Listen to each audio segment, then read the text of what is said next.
I joined the police in the early 80s. I always wanted to deal with major crime. I always wanted to deal with serious crime. I was a detective superintendent and I was head of major crime, dealing with homicide and serious organised crime for Cambridgeshire. I've certainly investigated dozens of suspicious deaths, homicides, 20 to 30 murders I would have been involved in. First 2-3 days of any murder inquiry, it's extremely intensive. As a senior investigator, and everything about the job is going to come via you. This isn't a murder scene, this is a deposition site. This is where the body has been dumped to enable the perpetrator to get away with a crime. They might have avoided CCTV, they might have avoided witnesses, they might have avoided any other means of being traced or tracked to that location. You can anticipate real intensity right off the next 48 to 72 hours.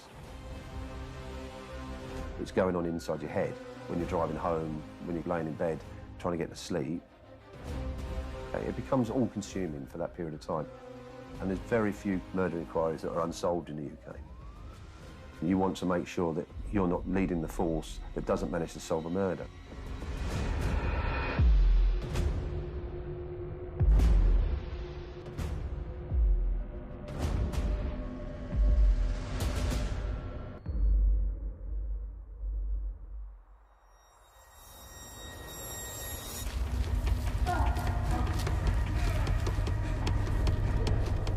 This case had revenge,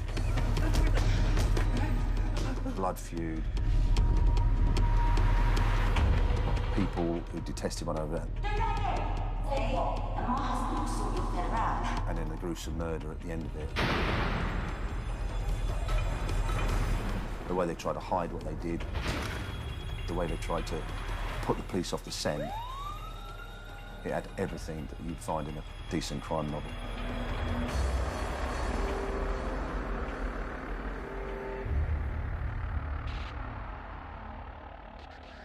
On the 22nd of November, Louise, the girlfriend of Andrew Scanlon, reported him missing. It's been 4 days. I've tried texting and calling everyone I know, and I've asked them as well. No one's heard anything.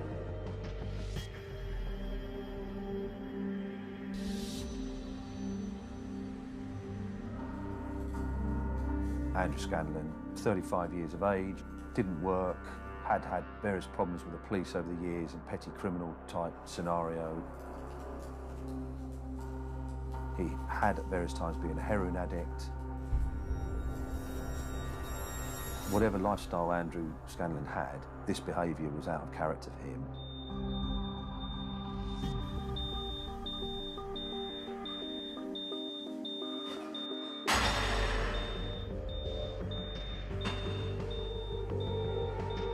Clearly, Louise was worried.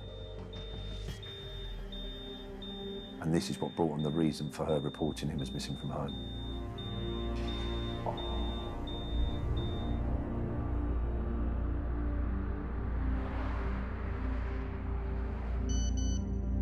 So on the 17th of November, Louise received a text from Andrew's phone to say that he'd actually been dropped off in London by his mates and be back in a few days' time.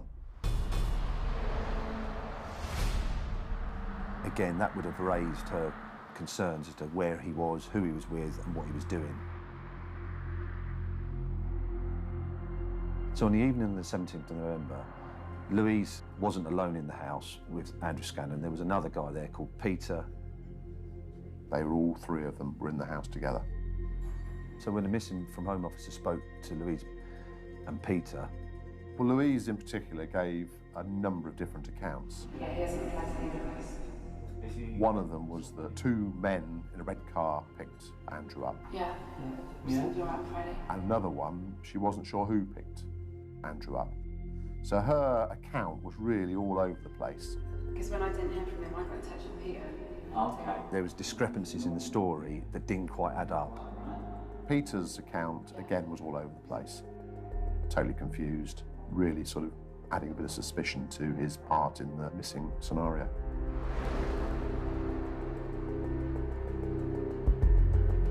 Louise and Peter were identified as suspects in this inquiry.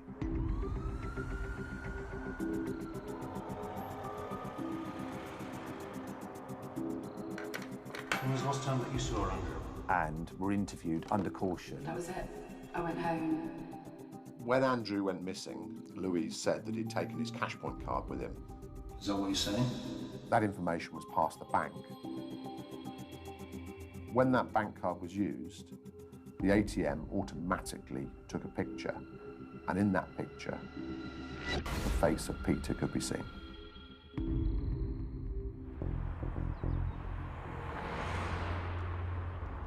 Peter was arrested on the morning of the 22nd of December with Andrew Scanlon's Cashpoint card. We had to consider that both Louise and Peter were involved in the disappearance of Andrew Scanlon. Once we started interviewing them, both Peter and Louise, about the withdrawing of the money from Andrew Scanlon's bank account, both of them confirmed that Andrew Scanlon had given permission for Peter to have his wages paid into Andrew's bank account. Peter didn't have a bank account and had recently started a new job, needed a bank account to pay his wages into. So suddenly those two, as potential suspects, suddenly started to diminish. We realised that we'd been going down the wrong avenue. We realised that we'd been wrong-footed by, their accounts and the information they'd given us. We then had to sort of stand back and re-evaluate the whole case.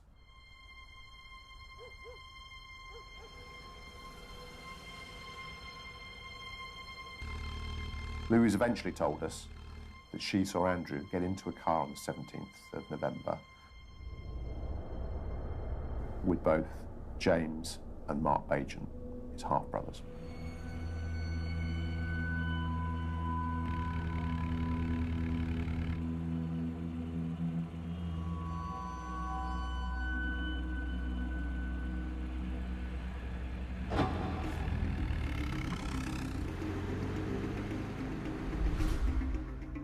What she said was they told Andrew Scanlon that he'd been bequeathed some money in their joint mother's will. Andrew Scanlon was over the moon by this, and of course he was suddenly going to get some what he saw as free money.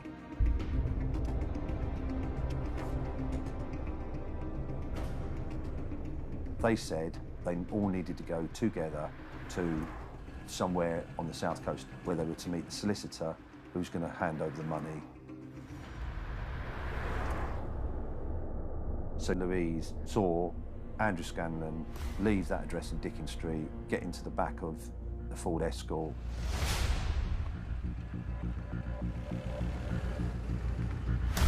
and away they went. We started doing some telephone work around Mark Bajan. And at that point, along with the telephone work for Andrew Scanlon, we saw that actually the story that Louise had given us around Mark and Andrew leaving at the same time probably hold some water. What was leaping out to us was that the involvement of the two Bajan brothers, Mark and James, suddenly seemed more important in this inquiry. Andrew had now been missing for a month. People don't just disappear, and we were really getting quite concerned. Clearly, the Bajan brothers are more than likely the last people that saw Andrew alive.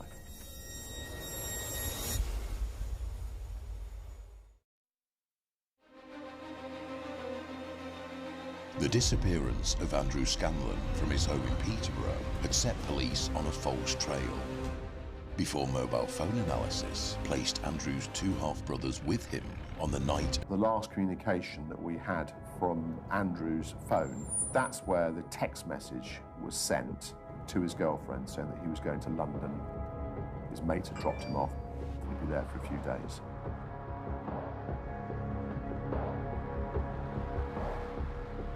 And there was no more activity from his phone. House-to-house inquiries in that sort of area of Aldershot identified Andrew Scanlon seen by members of the public, along with two individuals that met the description of his half-brothers, and a fourth person, who we believe was Jeff Woods.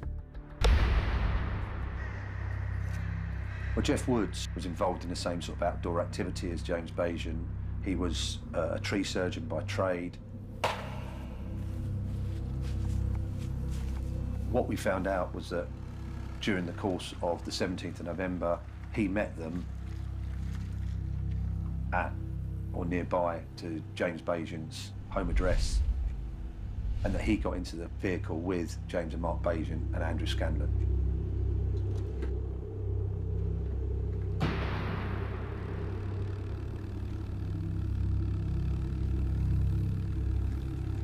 So on the 3rd of January 2007, officers effected the arrest at 3 different locations of Mark Bajan, James Bajan, and Jeff Woods. And 3 of them are interviewed with regards to the disappearance of Andrew Scanlon. Where were you on the 18th of May?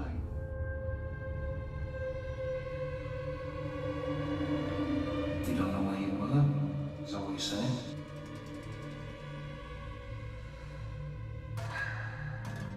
They didn't answer any of our questions. No comment. The best we got out of them was no comment. No comment. No comment at all. I was really concerned because the answer, obviously, to where Andrew Scanlon could be found was with these 3. And without something from these 3, there's a good chance we may never find him. No comment.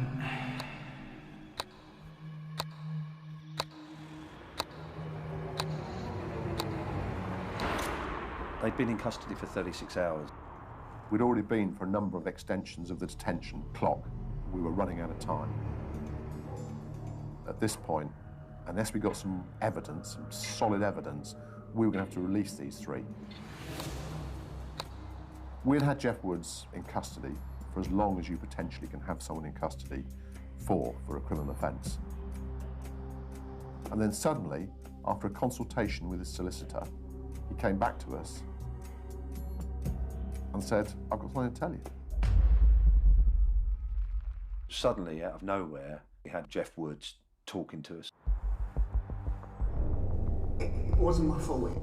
It's nothing to do with me. You need to speak to the brothers. Well, let's start with you first of all, so just keep telling me what you know. And what he did was he confirmed 100% that Andrew Scanlon had been murdered. They held a grudge for years.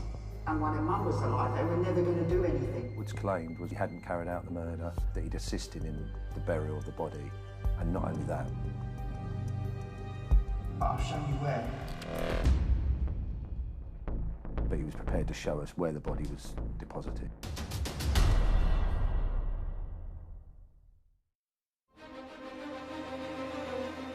With the Bajan brothers and their friend Jeff Woods in custody, police were running out of time before all 3 would have to be released. Police had faced a wall of silence until Jeff Woods made a startling confession. Jeff Woods' account, what he told me, was that he was nothing to do with the murder. All he's done is under duress. He's dug this hole, put the body in it, and then filled it up. And I think he felt it was time he got his story in first, It's the brothers. before someone else basically grassed him up.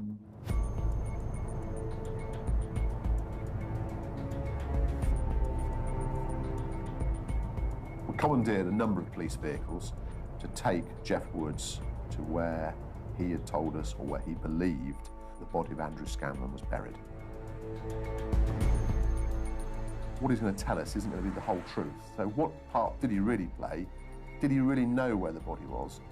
Was he just trying to make some time? I don't know. He just sat there with his handcuffs on.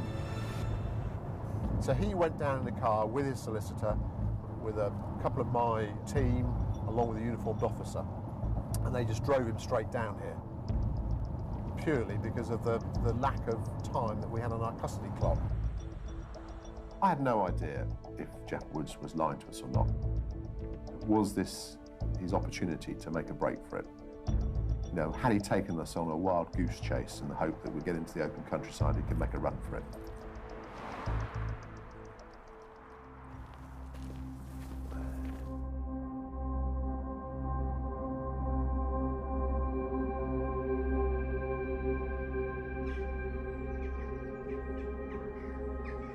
When we came down here, I don't know this area at all, and we're with Jeff Woods, thinking, blimey, you know, he actually doesn't know where the body is. He's not actually going to take us to the body. I was really sceptical, because it was always in the back of my mind that Jeff Woods may well try and escape. Jeff Woods made out as though he wasn't really sure of the area. He didn't really know where the body was, and he was struggling to remember where it was. He saw this as an opportunity to get away from a murder charge and just get caught up in a disposal of a body charge. And the disposal of body charge carries a much less sentence than a murder charge. So he was leading ahead, quite hesitant at first. And again, when you first come through that gateway, you can't instantly see that this little path goes anywhere.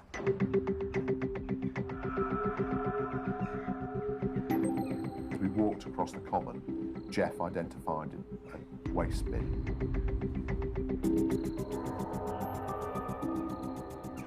This is the bin, he said. This is where we put the gloves. And we said, well, what do you mean the gloves? He said, well, when I was made to dig the hole, Mark and James made me wear some rubber gloves. And we found 3 rubber gloves in there. That put my mind at rest. He'd been here before.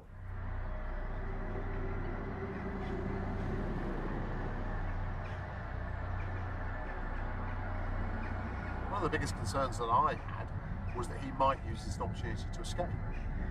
That was always in the back of our mind. You know, had he taken us on a wild goose chase in the hope that we'd get into the open countryside, he could make a run for it.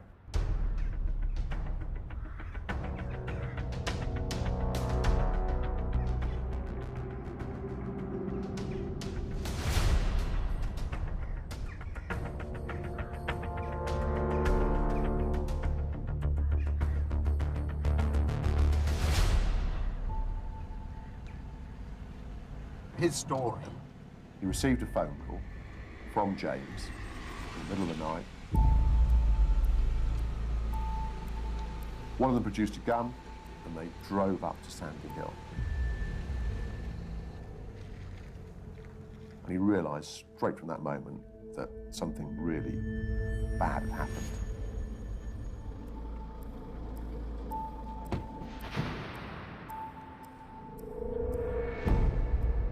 Under this mound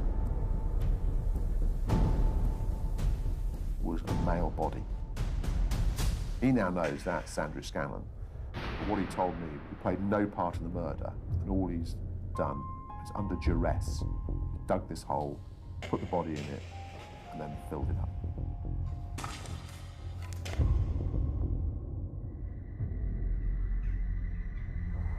So we came down this track. Yeah. So I looked in the sort of half light through the trees.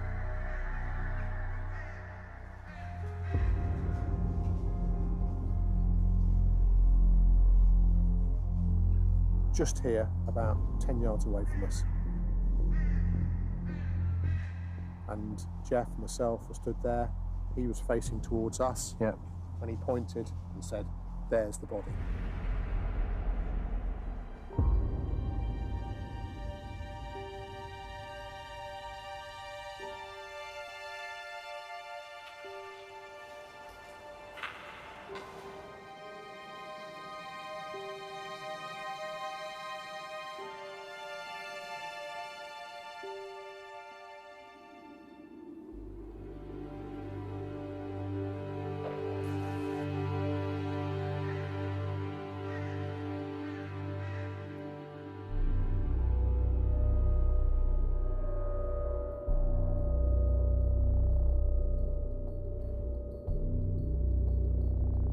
the site, what was obvious fairly quickly into the discovery was that there was not one grave, but two graves.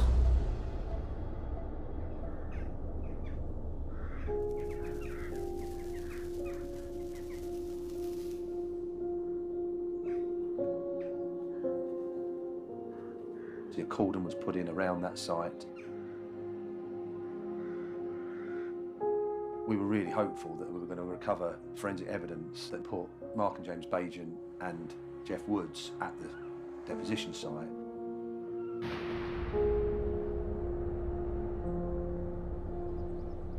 The body was really decomposed. It'd been in the ground for nearly 2 months. But for dental records, we were able to identify that it was the body of Andrew Scanlon. And the cause of death at that point was inconclusive. The body had been decapitated across the jawline, and both hands had also been chopped off the body.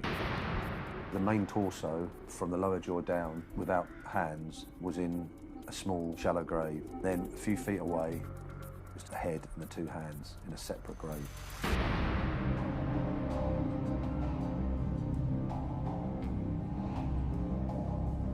Clothing that Andrew Scanlon was wearing was recovered.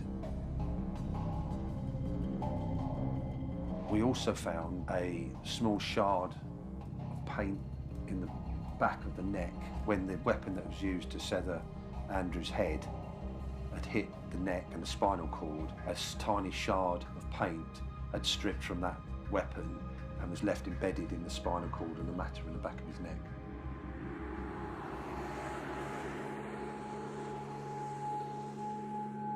We knew he'd had a severe beating before he died, and this was all picked up through the post-mortem.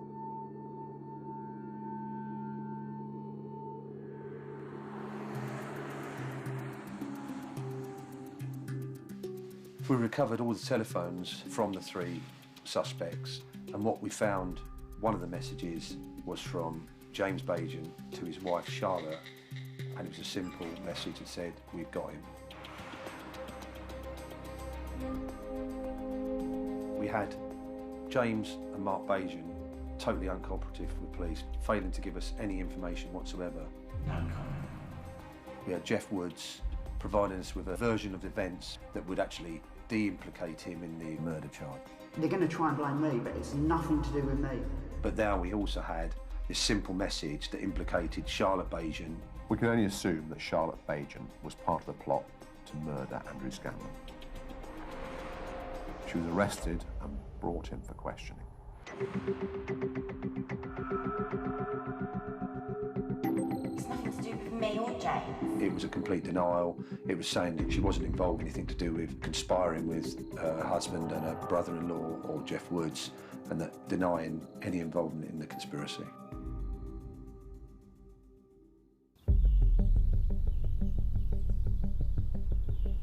We seized James Bajan's car. What we were looking for in a full forensic examination of that vehicle was DNA belonging to Andrew Scanlon. We were looking for anything that we could attribute to Andrew Scanlon that would be inside that vehicle. Find the fibres, find the match, proves that he'd been in that vehicle on the night he'd been killed. The police had seized a vehicle belonging to James Bajan.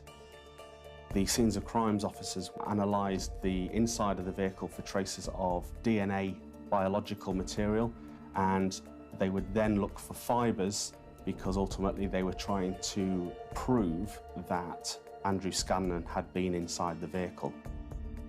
We spent ages. Jeff Woods and Andrew Scanlon were both wearing fleece items.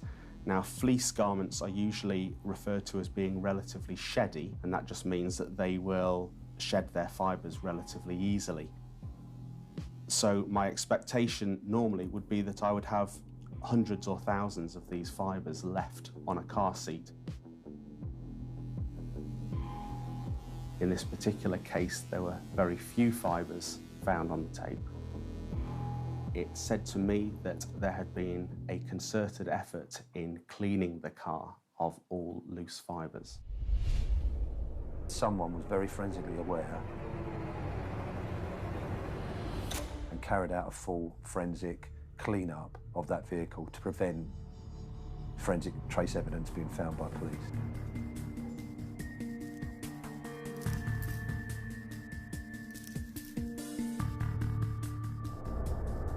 Our door-to-door activity had identified witnesses who had seen the brothers carrying out a forensic clean-up of the white Ford Escort. We've got witnesses who saw them with sticky tape on their hand, and they were tapping away on the vehicle, recovering every piece of evidence they possibly could. And also seen by eyewitnesses cleaning the vehicle was James Bagent's wife, Charlotte Bagent. Charlotte Bagent was much more implicit, if not in the murder, but in the clean-up and the cover-up to prevent the police from identifying how Andrew Scanlon had been kidnapped and how he'd been murdered. James, Mark and Charlotte Bagent had taken extreme countermeasures to evade police detection, but the forensic team were one step ahead. It's my opinion that it is extremely difficult to remove all evidence of trace fibre. As thorough as the effort might have been to clean this vehicle of loose fibres, it wasn't done effectively. On the rear centre seat, I found 4 grey polyester fibres which were indistinguishable from those comprising Andrew Scanlon's grey fleece.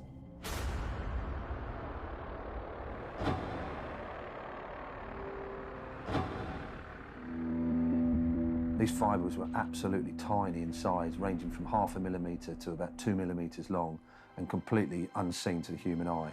So those microscopic fibres proved to be an exact match to clothing worn by Andrew Scanlon and found in the shallow grave when we recovered his body. Andrew Scanlon, we could prove 100% now, had been in that vehicle on the night he'd been kidnapped and subsequently murdered, the 17th of November 2006.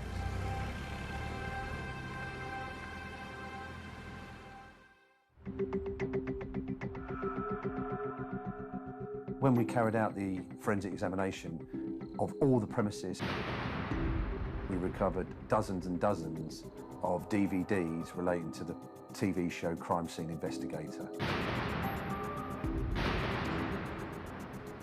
Charlotte Bagent was an avid watcher of this programme.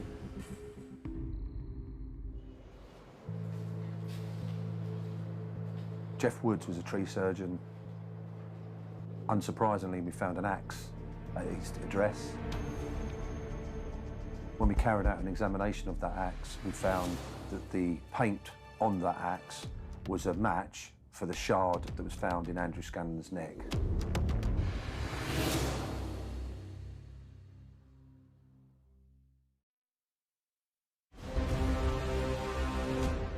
With the Bagent brothers, Jeff Woods and Charlotte Bagent charged with the murder of Andrew Scanlon, police now had to build a watertight case to take to trial.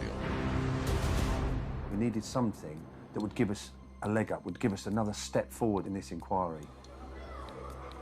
And what we came across were witnesses who'd been at a party. A week after Andrew Scanlon went missing, Charlotte Bagent had had a birthday party.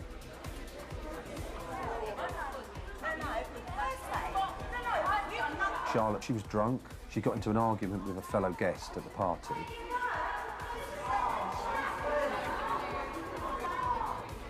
And during the course of this argument, she threatened this other person's partner. Do that again? Do that again? And my husband will sort your fella out. Yeah, what? She threatened James, her husband, would kill him. He's done it before. He'll do it again. So there was a lot of incredulation on behalf of the guests, and they goaded her into who had he killed. Yeah, who? Andrew. Where is he? Charlotte Bagent then went into a full story of how James Bagent had killed his half-brother, Andrew Scanlon. How are you going to get away with that then? It's so easy. And Charlotte Bagent continues to boast that she's got fluorescent lighting, she understands about CSI. Left no trace, cleared up all the evidence. And that she can actually remove evidence and understands how to get rid of forensic evidence. It's easy when you know how. Charlotte Bajan had made a terrible mistake. Not only she'd implicated herself in the murder and the clear-up, she told a load of people that her husband had carried out a murder.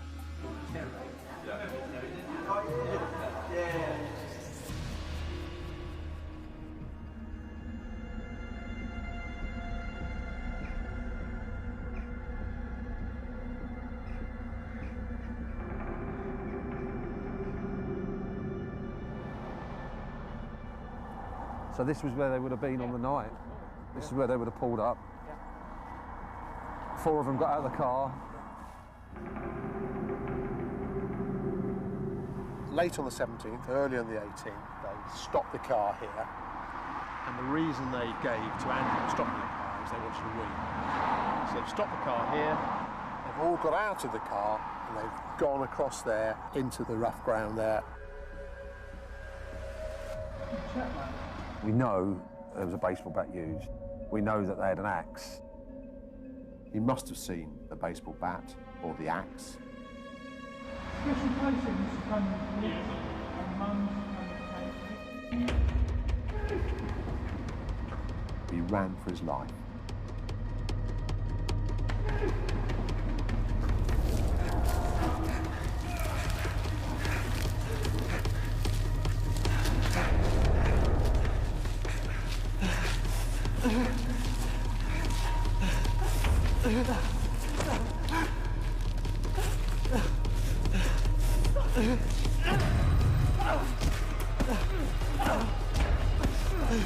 He was pleading for his life.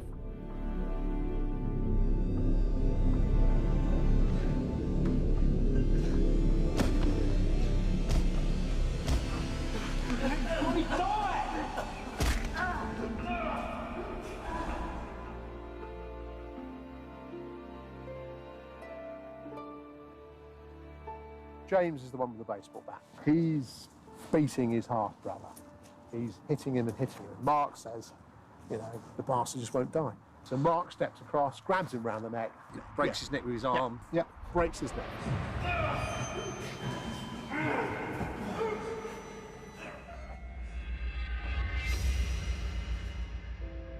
Forensically, when the post-mortem took place, we found that he had been assaulted prior to death. Yeah. This is where it all gets slightly confusing because, again, different accounts.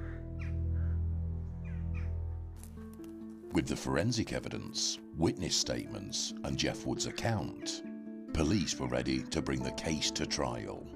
It was a packed courtroom. All 3 defendants were in the dock together, separated by prison guards. It was a tense affair. As the trial began, there were more twists to the story yet. The Bajan brothers suddenly appeared at court and their version of events had now changed. What they said was that they would go into the woods with Andrew Scanlon. They were going to carry out a practical joke on him. They were going to strip him naked, leave him to freeze and get cold in the middle of nowhere and then leave him there. They stopped to go to the loo, and when they turned round, they saw Jeff Woods strangling Andrew Scanlon to death. Then they assisted in burying him.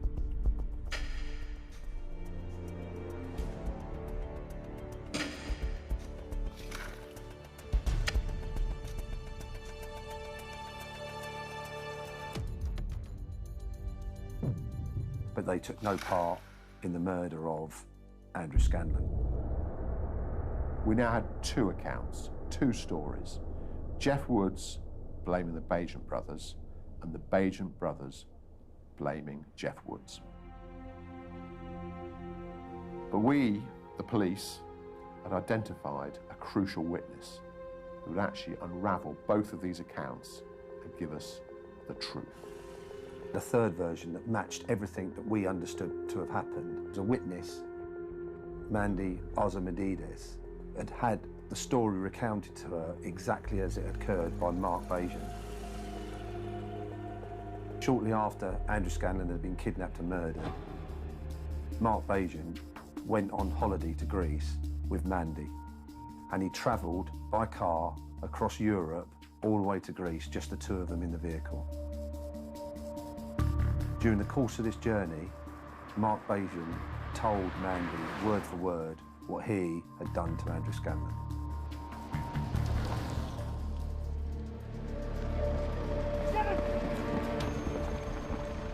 What she continued to say was that they then set about beating him with a baseball bat. Mark Bajan then breaks Andrew Scanlon's neck with a rope.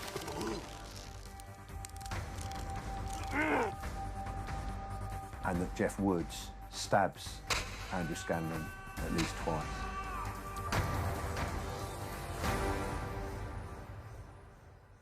They then drag his body to a shallow grave.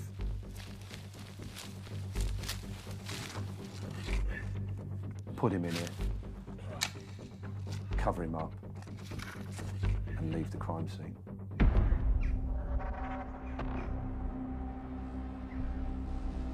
Having sent that text message and powered down the phone,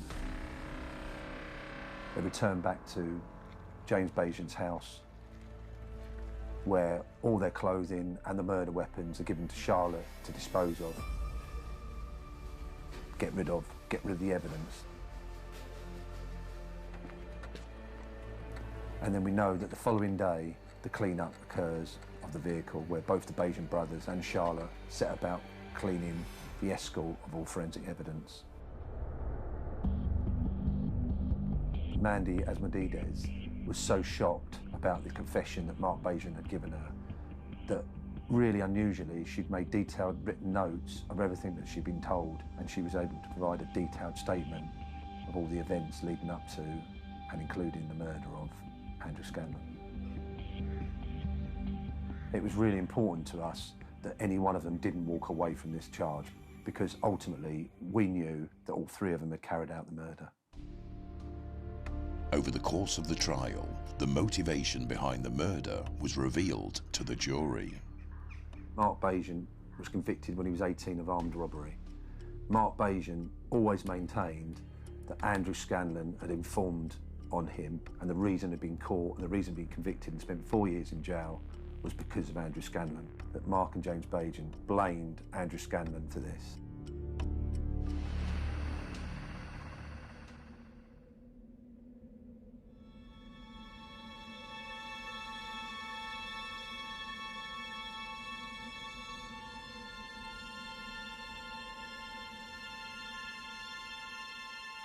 Having walked back there, the question you have to ask yourself, why were the two holes? Yeah. I mean, it's the oddest thing I've ever dealt with. I mean, I've dealt with murders where people have had hands chopped off or had heads chopped off or something similar, but then they're taken away, they're disposed of. But then to find them in holes no more than a few feet away from each other. Didn't make any sense. No. Why they dismembered the body, we don't know. They never told us. But I have my theory. They dismembered that body because it was an early attempt to try and disguise who that person was in the grave. It's my belief that at some stage they would have come back and moved the head and the hands away from the torso. James Bajan was considered the architect of the plot and was given a life sentence of 24 years. Mark Bajan was likewise given a life sentence of 24 years minimum. And Jeff Woods was given a life sentence with a minimum service of 20 years imprisonment.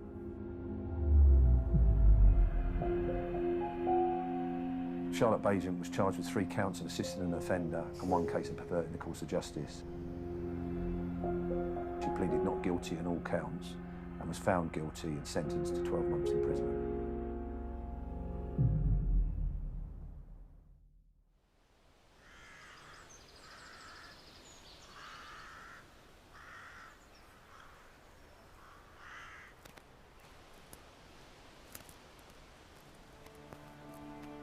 Ultimately, this is a blood feud, this is hatred, this is planning, this is viciousness, ending up in the tragic murder of a guy no more than 50 yards away from where I'm standing that started off as a kidnap 100-odd miles away. What it just showed is that murder is horrific and often is stranger than fiction.